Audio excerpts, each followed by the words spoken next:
got a couple notes here, and I wanted to do a little bit of a poll with the people. We got a small audience, and so I have the deck queued up to talk about performance measurement and attribution. It's a topic that I talk about a lot. It's publicly available. But I also thought that there's some really timely topics that I was thinking about just going off the cuff. So things that are different. So maybe just a show of hands. If people want the attribution and really want that, please raise your hand. If you want me to sort of speak broadly and try to bring the most value in a ton of topics, feel free to raise your hand. Number 2. Love it. So we're going to ditch the slides. People don't want the slides, and let's just talk. I'm going to go a little rogue here. When I come to these things, and I love going off the cuff because I think it's like creative and I can really feel the audience and talk through it. The first thing, and this is something I've been thinking about a lot, and I think to level set with everyone, we have to level set on the state of the market. Before we even think about go-to-market strategy or marketing strategy or advertising or attribution, we got to level set on where the market is. The reality of the current situation is that companies have less money. They have less cash. Marketing budgets are being scrutinized. The overall demand for most categories is going down. There are exceptions, artificial, AI, artificial intelligence, and things like that. But for the most part, the amount of organic market demand for people buying all of your products is going down. What happens when the overall demand for categories goes down is that the number of customers that you get goes down. Therefore, customer acquisition cost goes up, and therefore we have to rebalance sales and marketing budgets, so we're seeing budgets going down. When people feel that way, they think about, or I hear a lot, we got to be able to do more with less. We got to be able to do more. And my position on this is we actually have to do less, and we have to do them fucking phenomenally. We have to pick out what are the right things that we need to do. How do we execute them flawlessly? I built my company basically on LinkedIn and podcast. And then I look at some of our customers or people in the market. They have 10 different programs running. They take $1 million. They break it into 10 groups of $100,000. They put it all over the place, and none of the things are actually working. My position is that you'd want to find one program and push it to the limit like I've done with LinkedIn and a podcast. So now that we've gone through the state of the market, I feel like when I come up and talk, a lot of people that come to my talks are looking for like some shiny new object. Like that I'm going to come in and talk about like how TikTok's going to grow their fintech company or YouTube Shorts or Reddit or Quora. And I'm going to talk about all of those things. So I think they're early in the journey.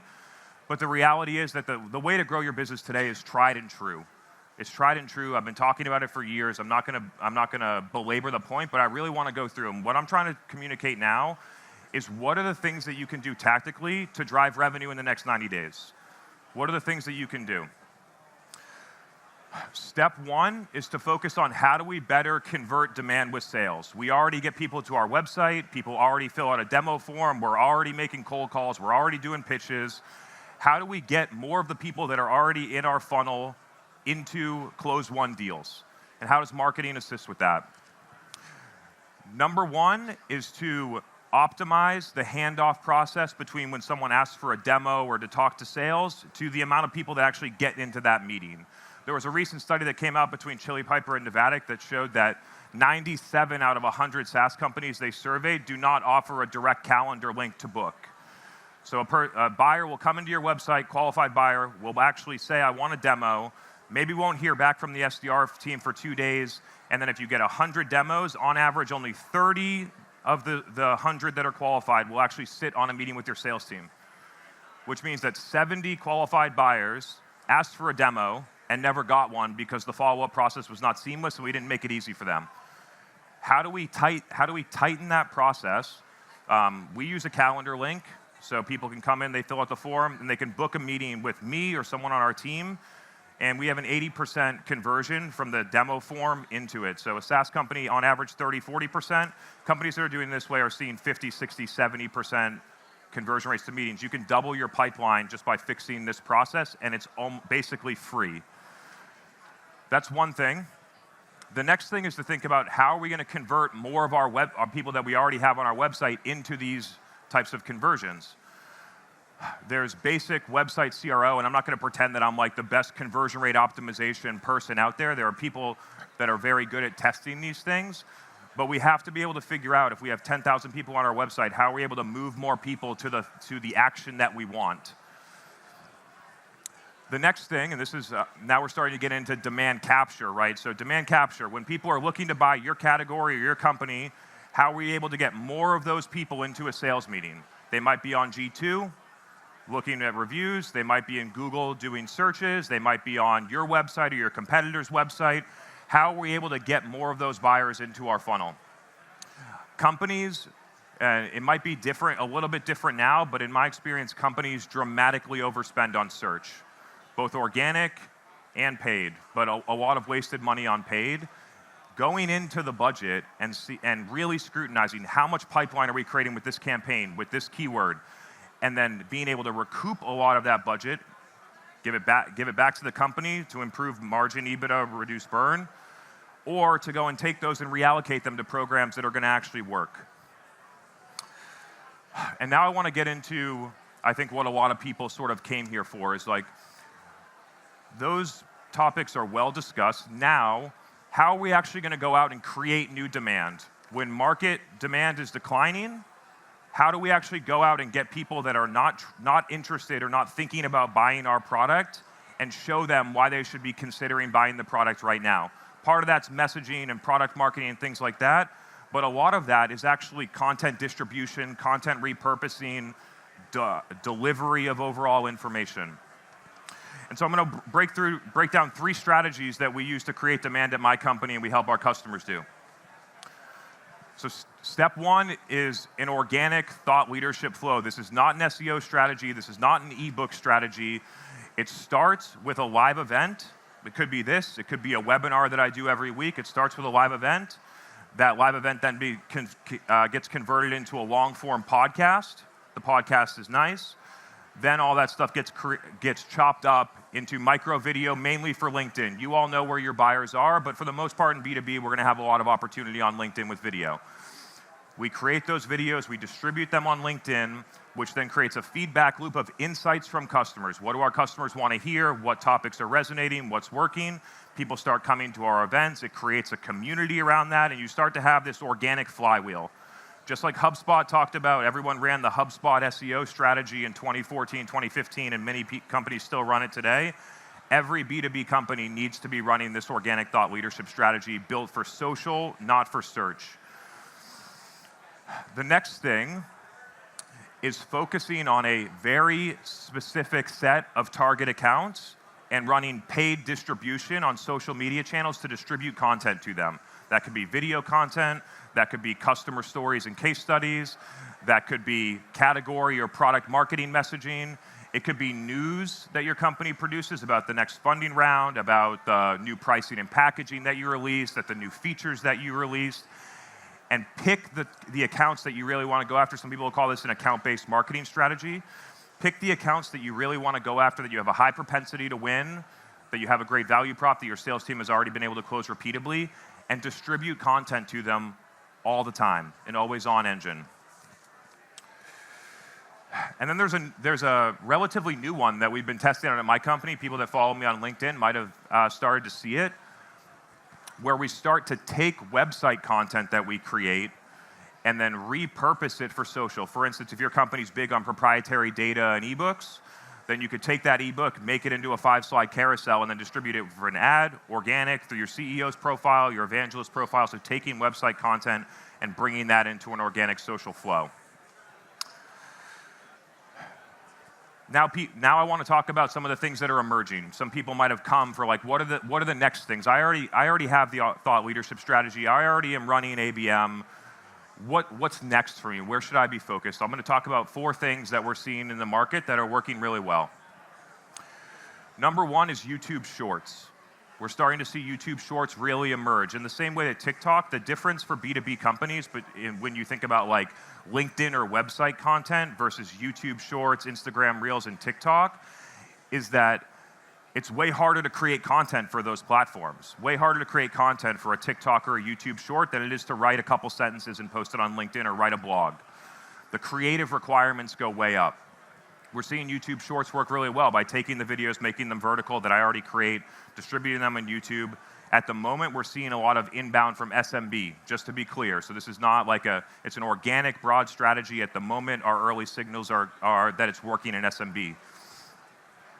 The next thing that we're seeing that I think is really interesting, specifically working with companies that sell to CFOs or the finance department and the cybersecurity or CISO and security department, is Reddit paid ads that are targeted based on threads that you know your customers are searching or looking for. So it's almost like taking some of your long tail SEO strategy and then replicating it inside of Reddit. When it comes to a creative standpoint, what we're seeing work best, and people are going to be really surprised by this, is actually that meme content is working the best. And we're targeting CISOs and CFOs and VPs of finance. But being able to build content that's native to Reddit, what we're early seeing is that meme content is working the best. We're getting some, similar to Reddit, we're getting some really interesting signals at the moment on Quora. So Quora, people are asking questions. Quora has a great sort of flow of once you start consuming some content, they're very good at sending emails and bringing you new content like it. And both on a paid and organic strategy, I think that Quora has some really interesting things out there. And then lastly, TikTok. So I've been invested a lot on TikTok. I think that it's best for companies that have a horizontal product or a large TAM. If you have a 500 account list on TikTok, or if you have a 500 total TAM accounts, then TikTok might not be the right place, and you should think more about like a focused ABM strategy. But if you're selling a Miro or something like that that has tons of different customers, you can get so much scale with a product like TikTok. A couple nuances on LinkedIn as I continue to dial in and evolve my strategy. When I started on LinkedIn, it was all written posts. Then people started to plagiarize my written posts, so I would like post something that day, and then I would wake up the next day and someone in like Germany would translate it into German and write the same shit that I wrote the day before. That I stopped doing text posts for the most part and started only going into video for that pure reason. That was in 2019. I was one of the first early movers of video on LinkedIn, and it's paid off really well for me as I've continued to execute for it. Now, as we think about the next stage, some of the early signals that I'm seeing is that if you're able to do good content in a TikTok or a YouTube short and use those as testing grounds, and then take that content and put it onto LinkedIn, that it's working incredibly well because it's a pattern interrupt. People are not expecting to see vertical video that's created natively in TikTok on a LinkedIn. The 3 times I've tested this, I've had more than 250,000 impressions on each of those posts, when my average at the moment is about 50 or 60. So 5x better reach when I have a post like this, which I think is an incredible opportunity. It also forces us to start thinking more into where's the world going on social. All social platforms outside of LinkedIn are converging on vertical short form video, all the ones that I mentioned there. And LinkedIn will eventually need to change their product to match what consumers need. All the other platforms are just ahead of LinkedIn. And so being able to understand how to create short form native video content now, so that when LinkedIn inevitably catches up, you know how to create that content and you can take advantage of that on LinkedIn, I think is a huge opportunity. Whew. All right. I covered some things. I think I'm actually going to hit a couple of attribution topics right now. So let's go that way. Before we get into it, I want to say that attribution and marketing KPIs are the thing that I'm most passionate about overall in marketing and business, because marketing can do so many amazing things for the business, and the metrics that they get scored on by the executive team and the board prevent them from doing all the things that work the best. We're talking about high MQL targets. I'm consulting with a company right now, a 1,000-person company, and we go in and we look at the data, and the reason they come to me is because they're 178% to plan on their MQL target. They're 138% to plan on their stage 0 opportunities, but they're 68% to plan on qualified pipeline, and their sales team's at 54% to quota. So marketing's over here hitting the goals that have been set. The common thing, sales is missing their target because the marketing metrics do not align perfectly with sales team outcomes. Another part of that whole issue is that a company of that stage that has a high volume MQL model is also going to require direct attribution on every lead to quantify ROI, which forces you into 100% performance marketing. When you're in 100% performance marketing, direct attribution, you collect low quality, high volume, low cost leads that do not have intent to buy. That's what happens. And the reason that the MQLs don't reach stage 2 opportunities and why they drop off between stage 0 and stage 1 is because they do have a good fit, they might have a great title, but they don't want to buy the stuff. And so our job as marketers is, before all of our customers start talking to our sales team, how do we get them to want to buy? How do we educate them? How do we create affinity with the company? At some points, I've called this running sales at scale. Like, you could literally go in, you could look at 10 recorded demos, you could say, what are the common themes that we're talking about in the demo? What key questions and objections are being presented? And then how do I create content and information for all that stuff so that our sales team doesn't have to do a demo one-on-one? We can run and create that information with our customers at 1,000 accounts, 1,000,000 accounts at a time, using marketing scale versus having our most expensive sales resource talk to someone that doesn't want to buy. And so when we think about attribution, let's do a couple of slides. People might have seen this before, but I'm going to reiterate it. The way that B2B buyers buy has fundamentally changed. Yeah, you could see pictures and things like that. For the most part, up until maybe the mid-2010s, we were in an analog buying era. B2B buyers bought face-to-face at events and conferences. B2B companies didn't care about their website. It was a lot of field sales. Like, we were starting to change into inside sales, but it was a lot of analog one-to-one buying. We moved into a website area where B2B companies started taking their website seriously, SEO content, things like that, where buyers would be able to go and get that information and then convert that way, and they would start to do a more independent research on their own before they engage with sales. We know this to be true. 2020 forward, driven by the pandemic and accelerated by the pandemic, we've moved into the dark social era, where B2B buyers and executives, the people that hold the budget and make the decisions, that in 2019, they were not part of a digital community, they did not use LinkedIn every day, they did not go to a weekly virtual event with other CMOs, they didn't do a lot of these things, that during the pandemic, all the executives learned how to do these things. And so it's not just millennials like me anymore that are doing these things. Everyone in B2B is now doing them. They know how to access their peers. They trust their peers more than vendors and more than other things. And so they're going to go to the community or LinkedIn or different places to get recommendations of what problems they should be solving, what products they should be buying, who are the right vendors, how much they should be paying, and they get that information directly from their peers in the background, completely missed by attribution software. We're talking communities, social networks, content platforms, third-party events, direct word of mouth, internal Slack channels and email. All those places are not being measured by touchpoint-based digital attribution technologies that were created in the early 2010s when internet buying was simple and we were in the analog buying era. I want to present a little bit of data to illustrate this point, and then maybe we'll just get into questions after that.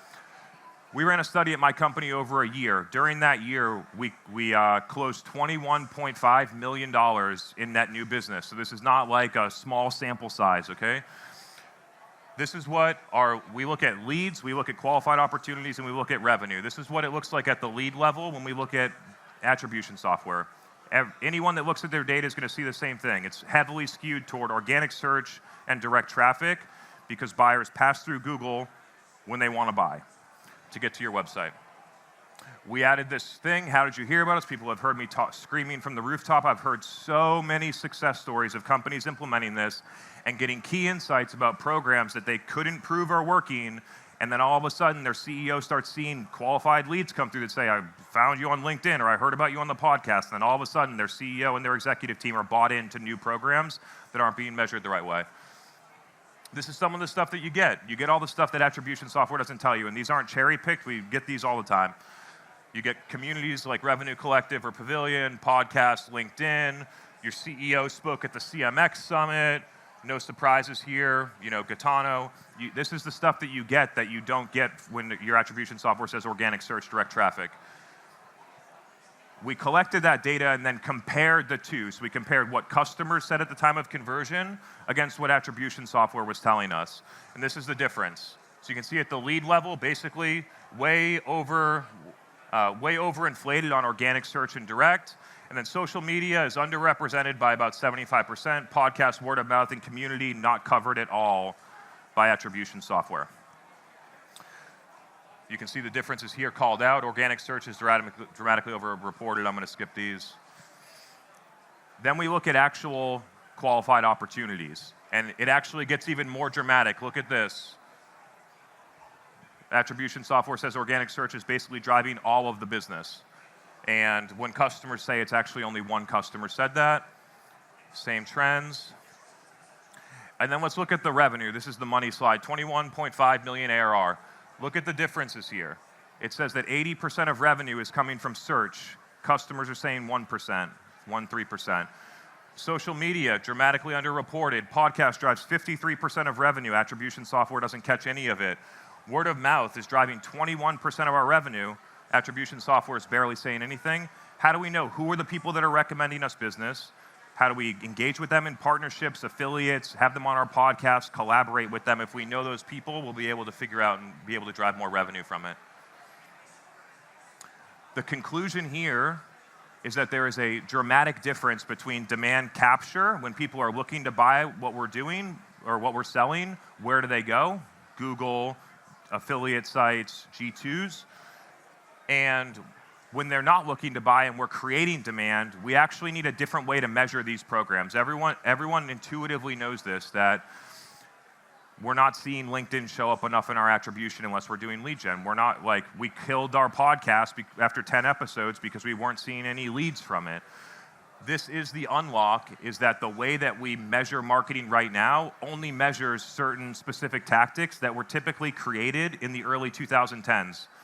Search engines, direct link affiliate type of stuff. So we need a new framework. We need a new framework. On the, it's on your right side, you'll see every company has a software-based attribution setup. And it perfectly tells them what is the path that buyers take when they're ready to buy, typically through Google and into our funnel. And then we need a new thing on the side. I recommend self-reported attribution as a V1. There's many iterations that you can take. It's basically using other primary customer research methods to understand what is actually driving impact for customers. Qualitative interviews, surveys, self-reported attribution, win-loss analysis. There's a bunch of different ways that you can do it. But we need to know from customers what types of marketing activities are working. We cannot rely on attribution software solely anymore. And then you can graph it out. And this is a great graph to show executive teams, is what are the best ways to capture demand, and what are the best ways to create demand, and looking at them as two completely separate streams. And so deciding when you're doing your LinkedIn paid program, are we trying to capture demand and run lead gen programs? Or are we trying to create demand and deliver content in the feed that creates affinity for buyers that leads to a consideration?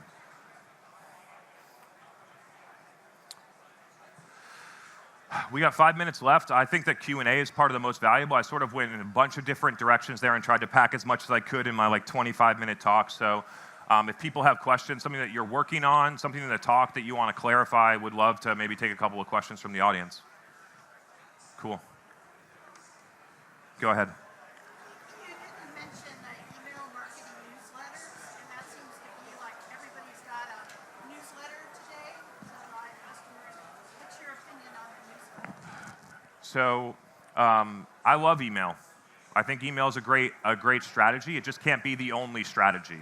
And so I think a lot of companies, when they do this, they'll set up some type of MQL motion to build their database, right? So they'll have people downloading ebooks or doing content syndication. They'll build the database. Then they'll set up an automated nurture flow that doesn't add any value to customers. And then they'll hope that they open 3 emails, MQL score them, and then cold call them. I think that we need to change the strategy around email to one of the many ways that we can distribute high-value content to our customers. And so while a lot of email ends up being conversion or transactionally focused, I think we need to shift it to where, when I was using email really well in 2017, we were selling into hospitals, and a lot of people used email there. And we would take a video podcast that we created, we would embed the video with Wistia into the email, and we would just use it as another distribution channel to get people to go and watch a video podcast. And so I think it's about changing the intent and the mindset around email, not that email is email's clearly an important channel. And I would even say, if you don't mind me jumping in there, newsletters, LinkedIn newsletters is a very powerful feature on the platform, and most people don't take advantage of that. Yeah. So if you're writing a newsletter, start a LinkedIn newsletter, because that subscribe button for your ideal customers to subscribe is a whole lot easier than them putting their email and knowing that they're going to get hit up with this inbox flooding sequence of emails. So LinkedIn newsletters is a great strategy. Yeah. An interesting one on one of your graphs was community. We talk about this quite a lot. What is community to you? Obviously, you've got your podcast, for example, but thank you very much. Yeah. This is a lot easier than shouting. Yeah, community is one of the points that you had on your graph, right? I know you've got your podcast, for example. What is community to you? What do you think about this kind of community-led model that a lot of companies are starting to speak about for lead gen and awareness? Yeah.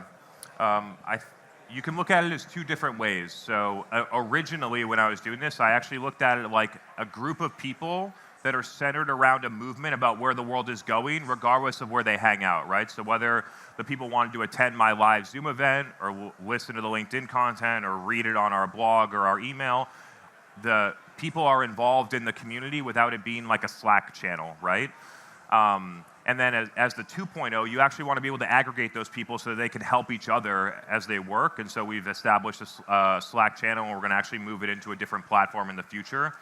But I found that communities work the best when people believe in your point of view, not necessarily that you're just collecting, product marketers together, that you actually have a perspective on product marketing and where it's going. And you don't get every product marketer, you get the forward-thinking product marketers or a specific niche inside of it that have the same psychographs that match your target customer. Let's keep going. I love this. A lot of buying decisions these days are committee consensus. Like, there's a lot of people involved, not just one. Have you seen, or how are you seeing people bring all that together into one view so they can figure out what's working, different personas, maybe have different places they go for info as that deal moves along, from coming into the pipeline all the way through close one? Yeah, this is a tough one. It's part of it is effectively moving from a lead-based model to an account-based model, so that's part of it. And then another part of it is trying to understand who are those people and then being able to provide content and air cover to them proactively when you know that they're in the deal. And so, for instance, like in our business, the CMO typically owns the budget for if they're going to buy us, but the CFO might be involved silently. We'll never talk to the CFO, but the CFO is going to have a big impact on the decision, CEO, CRO, marketing team members. And so how are you able to surround those key people? I like LinkedIn ads because the targeting is so good and the cost is low. You're only targeting like 7 people, and being able to target those people specifically to move them forward. But it's a super complex topic. I also believe, as a person that does both marketing and sales and customer success, that's understanding the other decision makers is totally a primary responsibility of the salesperson. Understanding who are the blockers and those types of things, and being able to address those. So I love the idea that marketing needs to help, but sellers need to be able to manage their own the process and be able to do that.